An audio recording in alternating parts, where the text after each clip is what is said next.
título de la predicación es el barco y nuestro tema es la responsabilidad individual.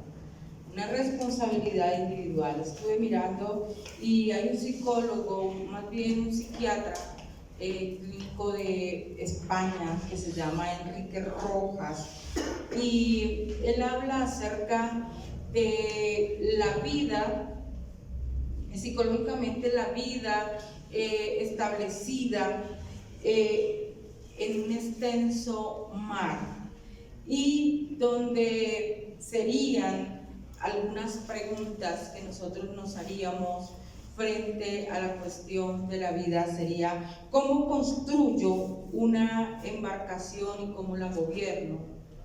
Y en segundo lugar, ¿cómo mantenerla a flote? ¿Cómo mantenerla a flote? ¿Cómo llegar? Y en la tercer lugar, obviamente, es cómo llegar a un buen puerto. ¿Cómo llegar a un buen puerto? Esto explicado en el ámbito psicológico y como más un lenguaje más entendible, tendríamos entonces las mismas tres premisas, pero de la siguiente manera. ¿Cómo construir? Esa era la metáfora. ¿Quién soy yo? ¿Qué va a ser de mí? ¿Y dónde estoy? ¿Quién soy yo? ¿Qué va a ser de mí? ¿Y dónde estoy? Vamos a leer en esta mañana Efesios capítulo 5, verso 15 al 18, y vamos a mirar lo que nos dice la Escritura. Efesios capítulo 5, verso 15 al 18, y voy a leer este primer pasaje en la pantalla. Dice la Escritura: mirad pues con diligencia cómo andéis, no como necios, sino como sabios, aprovechando bien el tiempo, porque los días son malos. Por tanto, no seáis insensatos, sino entendidos de cuál es la voluntad del Señor.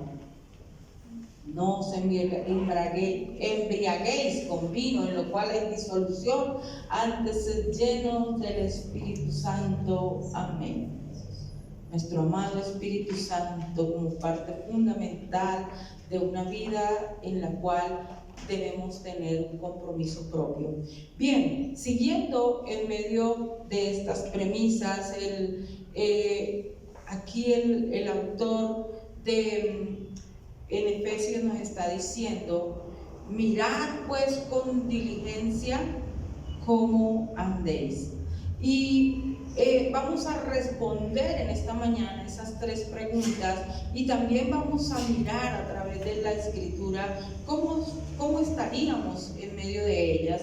Entonces, en esta primera premisa de quién soy yo, entonces en el ámbito de la psicología se diría que somos, ¿quién soy yo?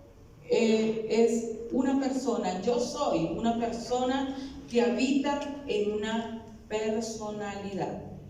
Una persona que habita en una personalidad, teniendo entonces la personalidad, hermano, ese conjunto de cosas que hemos adquirido, que hemos vivido, que hemos nosotros formado, y que nos hacen tener unos comportamientos recurrentes, predecibles y muy propios. Pero estuve como en verdad meditando muchísimo quién soy yo en el ámbito espiritual. Y vamos a mirar Mateo capítulo 23, verso 27 al 32. Vamos a mirar dentro de la Escritura Mateo capítulo 23, verso 27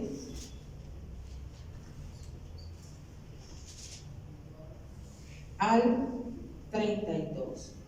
Dice: ay de vosotros, escribas y fariseos, hipócritas, porque sois semejantes a sepulcros blanqueados, que por fuera a la verdad se muestran hermosos, mas por dentro están llenos de huesos muertos, de toda inmundicia. Así también vosotros por fuera a la verdad os mostráis justos a los hombres, pero por dentro estáis llenos de hipocresía e iniquidad. Ay de vosotros, escribas y fariseos, hipócritas, porque edificáis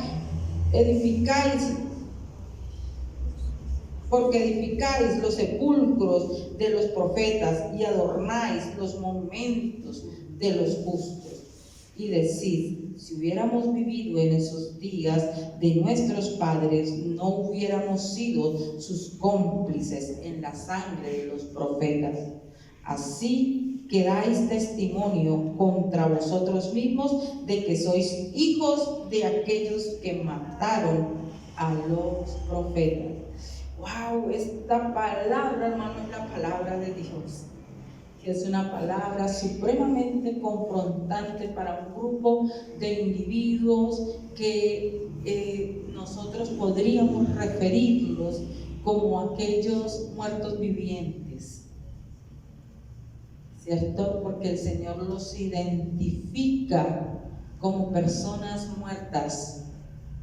Dice sepulcros blanqueados, y habla acerca de una manera amplia de la hipocresía y del doblez y de aquella, podríamos decir, doble vida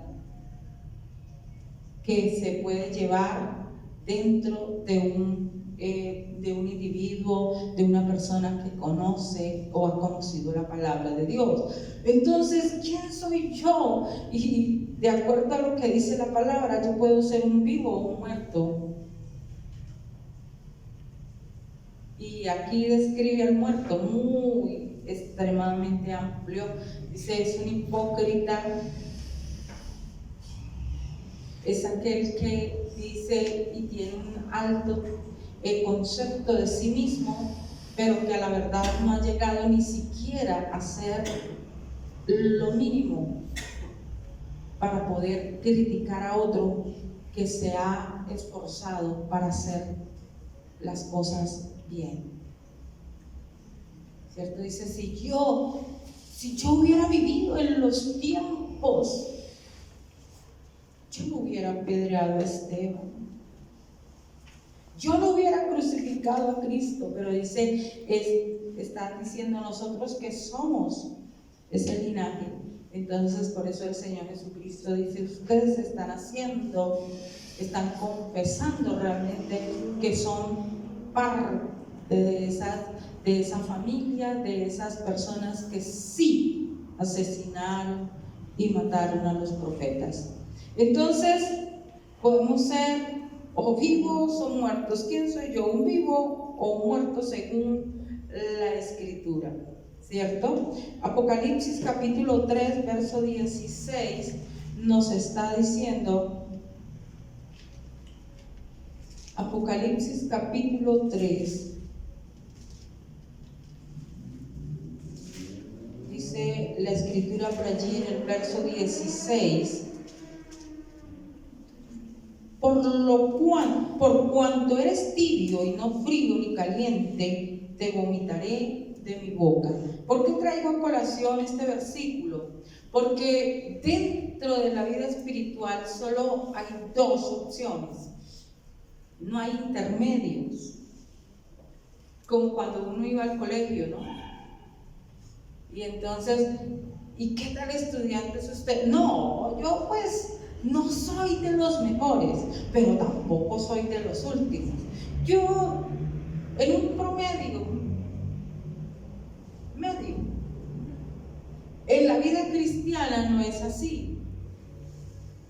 En la mente espiritual de Cristo y conforme Él nos ve, solo hay dos. Porque dicen los tibios, que no son fríos ni calientes, los vomitaré de mi boca. O se es o no se es lo que está diciendo la palabra. Entonces, ¿quién soy yo? En esta mañana sería muy bueno nosotros como tener ese registro mental y poder hacer esa reflexión a conciencia de lo que la palabra de Dios está diciendo y saber en qué posición real está en nuestra vida, para que nosotros no tengamos ninguna oposición, sino que podamos trabajar en todo aspecto de nosotros. Vamos a mirar 2 Corintios capítulo 6 del 14 al 17. 2 Corintios capítulo 6, vamos a mirar del 14 al 17. Dice la palabra del Señor: no os unáis en yugo desigual con los incrédulos, porque ¿qué compañerismo tiene la justicia con la injusticia? ¿Y qué comunión la luz con las tinieblas? ¿Y qué concordia Cristo con Belial? ¿O qué parte del creyente con el incrédulo? ¿Y qué acuerdo hay entre el templo de Dios y los ídolos? Porque vosotros sois el templo del Dios viviente. Como Dios dijo: habitaré y andaré entre ellos, y seré su Dios, y ellos serán mi pueblo. Por lo cual salid de en medio de ellos y apartaos, dice el Señor. No toquéis lo inmundo, y yo os recibiré, y seré para vosotros por Padre, y vosotros me seréis hijos e hijas, dice el Señor Dios Todopoderoso. Entonces usted dice, bueno, hay dos. ¿Quién soy yo, un vivo o un muerto? Entonces el muerto, ya sabemos, es aquel que vive una vida hipócrita, que se está engañando, cree engañar a los demás, pero se está engañando a sí mismo, porque Dios lo está viendo desde una perspectiva real y absoluta. Pero ¿cómo es el vivo? ¿Y qué podremos sacar de este pasaje? Dice, esta persona es una persona que sabe que es un yugo desigual. Sabe que es un yugo desigual. La Biblia dice: por una misma fuente de agua no fluirá una fuente de sal y una de dulce, sino que la de sal contaminará toda la fuente.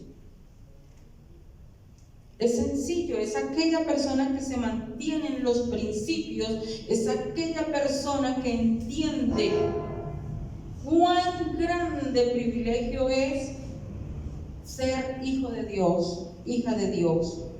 Aquella que no está revolviendo filosofías, pensamientos, sino que está en una estabilidad total de su vida espiritual.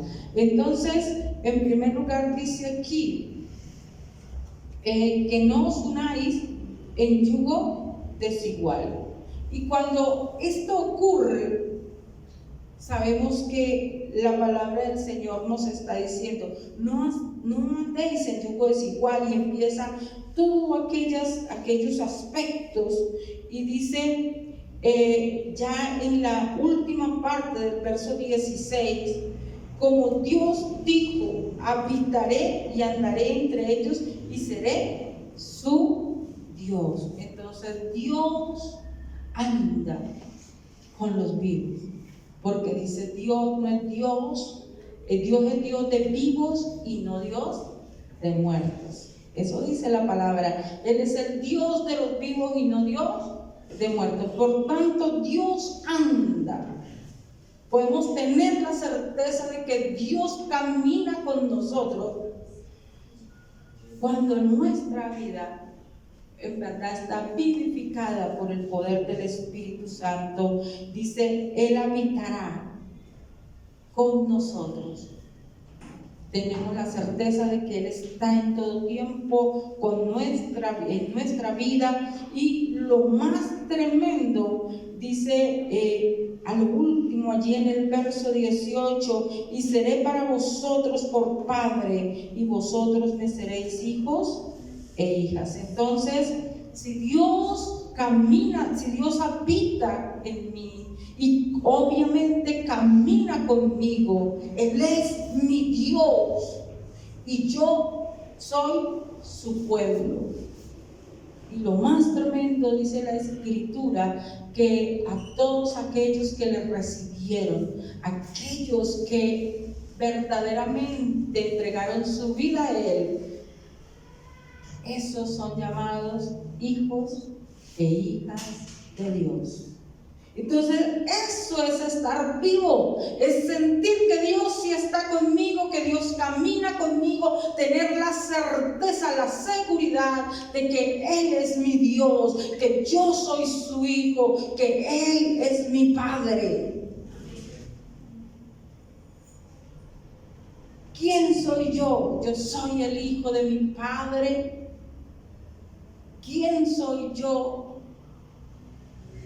Yo soy aquel que deja que mi Padre moldee una personalidad, unos hábitos emocionales demasiado falentes, porque me encanta que Él ande conmigo. Me agrada de que Él se goce de mi vida. Ese debe ser el hombre espiritual, el hombre vivo. Entonces, ¿quién soy yo? Ese hombre vivo en el cual el Padre realmente se goza, porque Él puede vivir y morar en mí. Pero la segunda cuestión, entonces, es ¿qué va a hacer de mí? Y en el ámbito, hermano, psicológico y práctico de la vida, sencillamente lo que va a hacer de mí es lo que mi proyecto de vida plantee. Yo no voy a hacer otra cosa que yo no quiera hacer. ¿Qué vas a hacer de ti mismo? Pues lo que tú has querido ser, lo que te has planteado. No, yo voy a ser una persona con una carrera universitaria, pues porque tú te has planteado eso dentro de tu proyecto de vida y lo estás trabajando, lo quieres lograr. No, yo voy a ser, sencillamente voy a ser una persona que se va a dedicar a su casa, a su hogar. Bueno, tú eres lo que te has planteado, tú eres lo que quieres ser a través de tu proyecto de vida. Y un proyecto de vida, queridos, que abarcan tres áreas importantes, que es el área emocional, el área laboral y lo que es mi crecimiento y podríamos decir cultural. ¿Qué es eso? Pues en el área emocional, queridos, está el amor. Pero no lo que todo el mundo piensa que es el amor, sino lo que se construye realmente con esas bases emocionales, porque ahorita el amor solamente está bien marcado, es el amor hacia nosotros mismos. Es lo que yo quiera, ¿qué es lo que quieres? Ay, ¿te gustan los animalitos? Ay, la zoofilia, es que le encantan los animales. Le encantan los niños, ay, la pedofilia. Le encantan los muertos, ay, es que tiene una fascinación, la necrofilia. Y hay todas las filias ahí para arriba. Eso es lo que se deriva de una sociedad en la cual no conoce el amor, sino el egocentrismo. Es todas las emociones y todo el descontrol de mi propia vida. Entonces, donde si soy yo, ¿qué me importan los demás? ¿Qué va a ser la vida de ese niño? ¿Qué me importa? ¿Qué es la vida de ese pobre animal, todo destruido, todo vuelto nada? No, pues no me importa. Lo importante es lo que yo, que es un niño que está en tu vientre, que es un ser. ¿Qué me importa? Lo que me importa es que yo no lo voy a cuidar, o yo no me voy a dañar mi cuerpo, pero tú no pensaste eso antes de procrearlo. Entonces ahí es donde está toda eso no es amor. Ese es el egoísmo total de una sociedad por sí mismos, no más. Entonces, pero cuando en nuestro proyecto de vida está el amor, entonces ahí sí empieza mi amor propio, en donde yo tengo un valor. Y por cuanto tengo un valor, no cualquiera puede tomar lo que soy. Soy exclusivo, soy una persona demasiado valiosa. Soy una persona que tiene un proyecto de vida, que aspira a llegar a un puerto, pero bien navegado. Por tanto, yo cuido mis emociones, cuido lo que soy. Si tengo una familia, la cuido.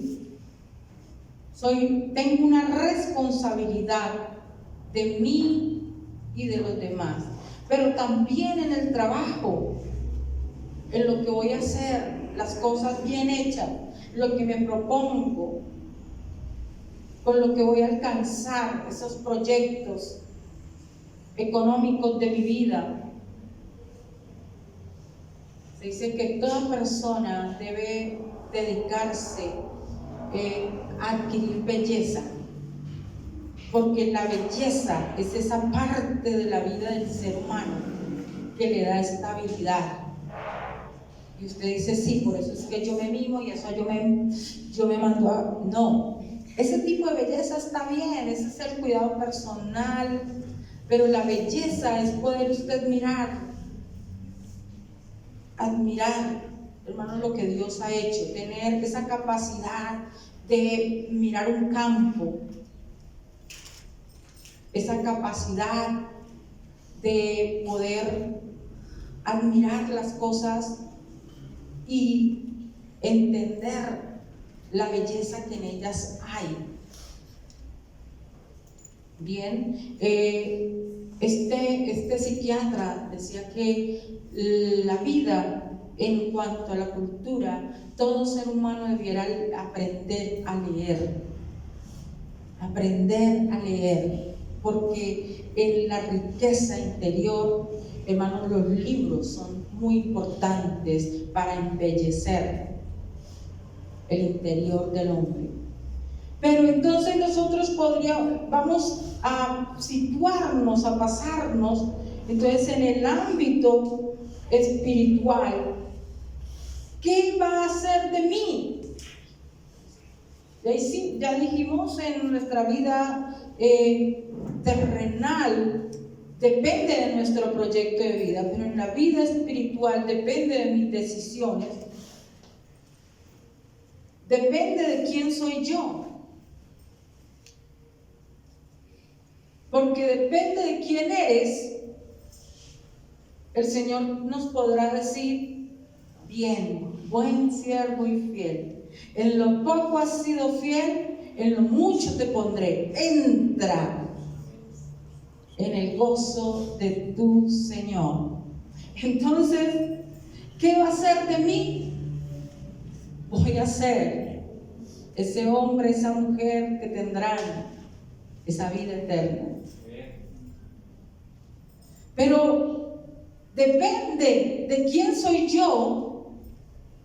El Señor también puede decir, apartaos de mí, no os conozco. Señor, en tu nombre, pero es que yo iba los domingos domingos a la iglesia. Señor, pero es que yo era de los que danzaba, yo era de los que tocaba, yo era de los que predicaba, yo era el limpiar de la iglesia. Y el Señor puede decir: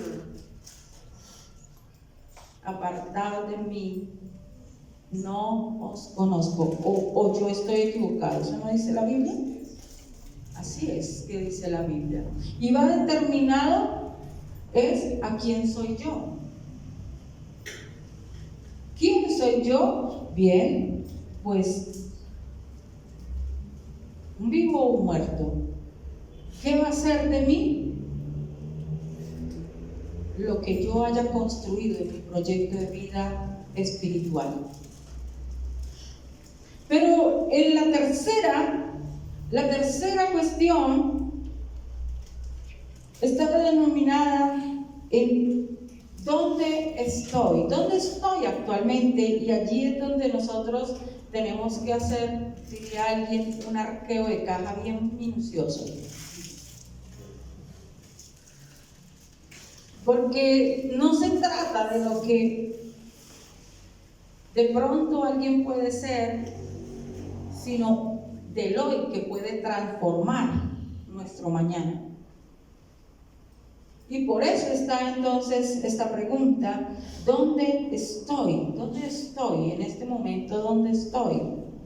Y ahí es donde tenemos que fijarnos y mirar y decir, y como que de una manera muy minuciosa examinar nuestra vida. ¿Cuál es la realidad espiritual que vivimos? ¿Cuál es nuestra realidad? Y vamos a mirar, hermanos,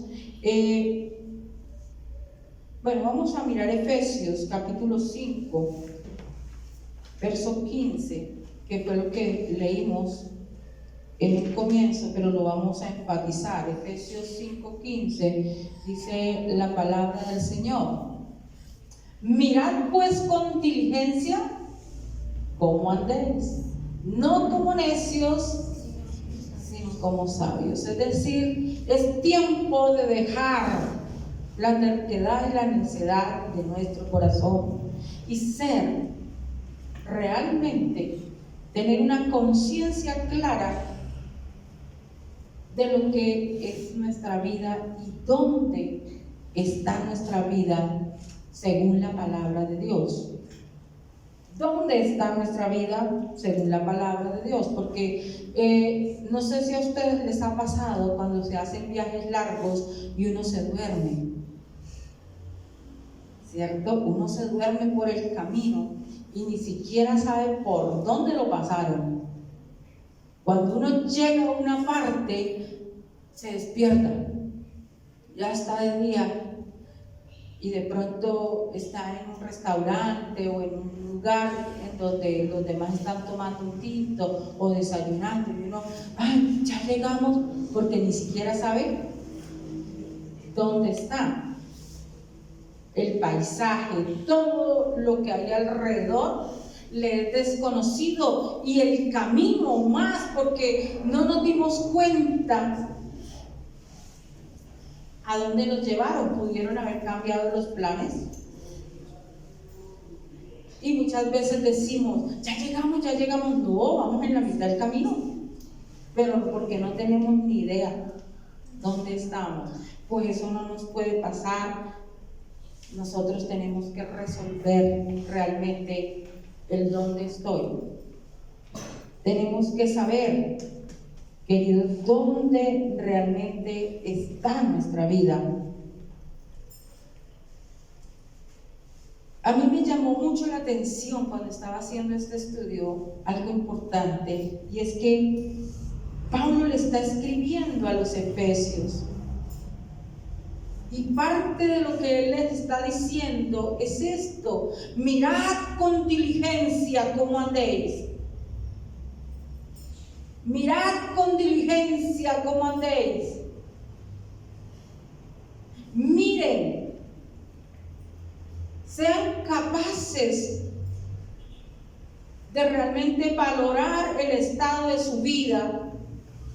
Sean capaces realmente de valorar ¿Qué pasaría si muriésemos hoy? Si hoy el Señor nos llamara, ¿en dónde estaría nuestra vida? ¿O camina Dios con nosotros? ¿O caminamos solitos? ¿Somos su pueblo? ¿Somos sus hijos? Porque es que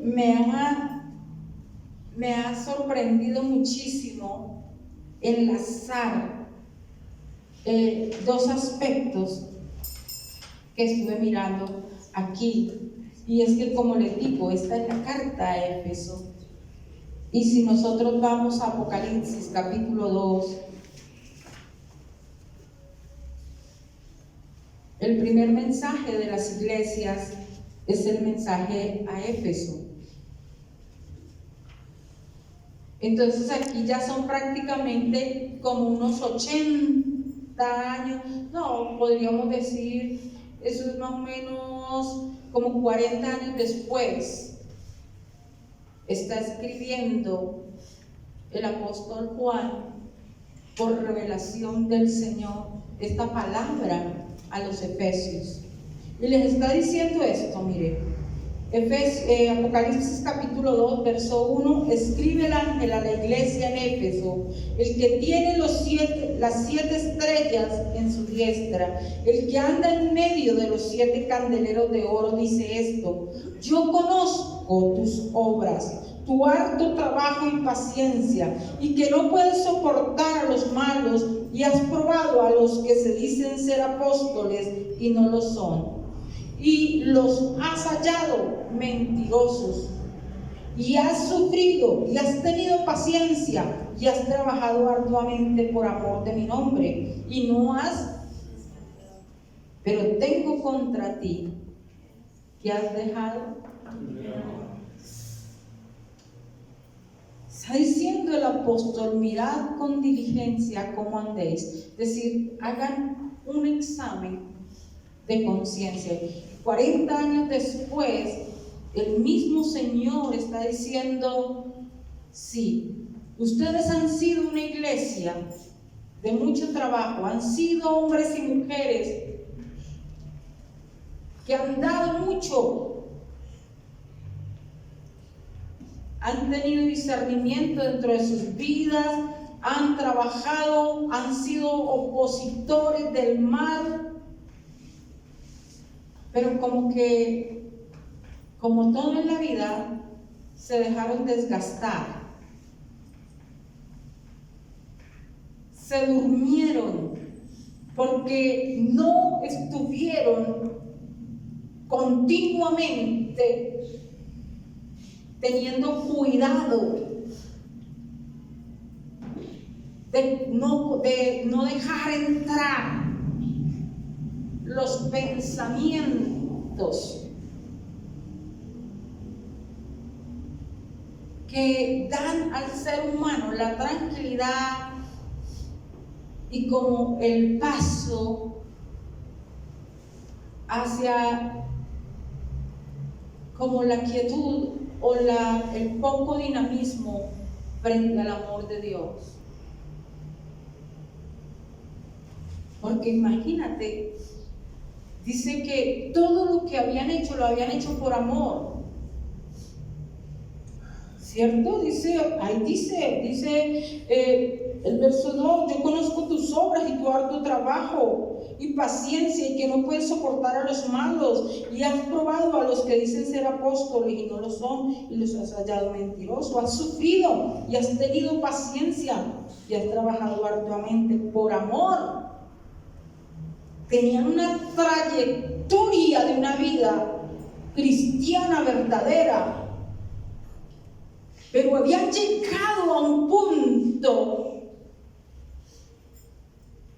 donde habían dejado entrar el conformismo y se habían dado, yo creo que muchas palmaditas. No, es que tú eres un duro, un descanso más, un descanso menos. ¿Y qué es la iglesia? ¿Sabe, hermanos? Menospreciar,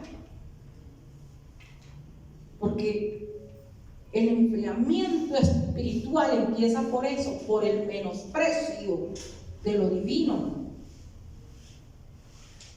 El cansancio. Hay que evaluar, hermano, qué cansados estamos, pero ¿de qué?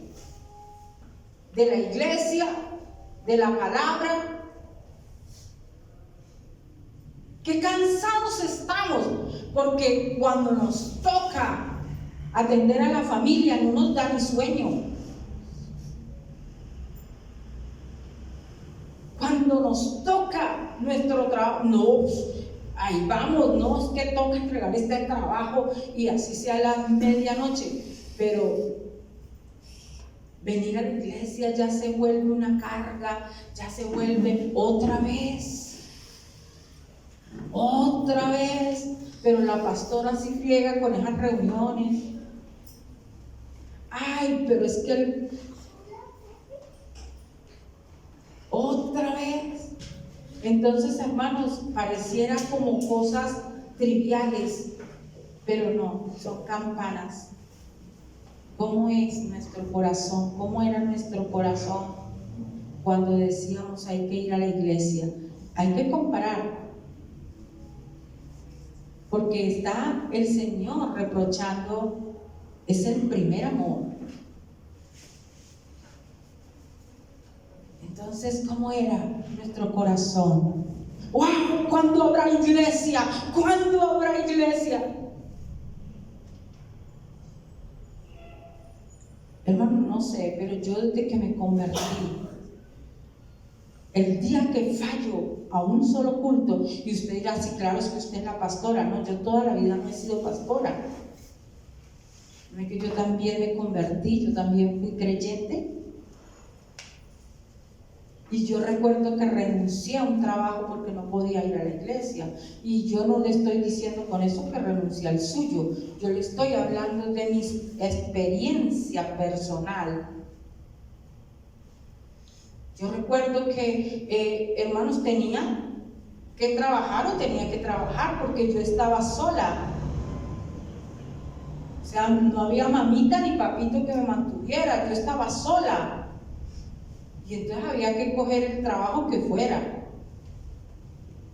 Y recuerdo que entré a trabajar en un almacén de ropas, y en ese almacén me tocaba hasta las 8 de la noche.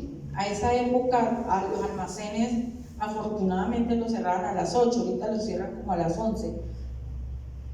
Pero bueno, yo trabajaba en ese almacén, y para mí qué dolor tan grande era, hermano, que no podía ir a la iglesia. La iglesia empezaba a las 7. A las 7 de la noche había servicio los miércoles y los viernes allá en Facatativá.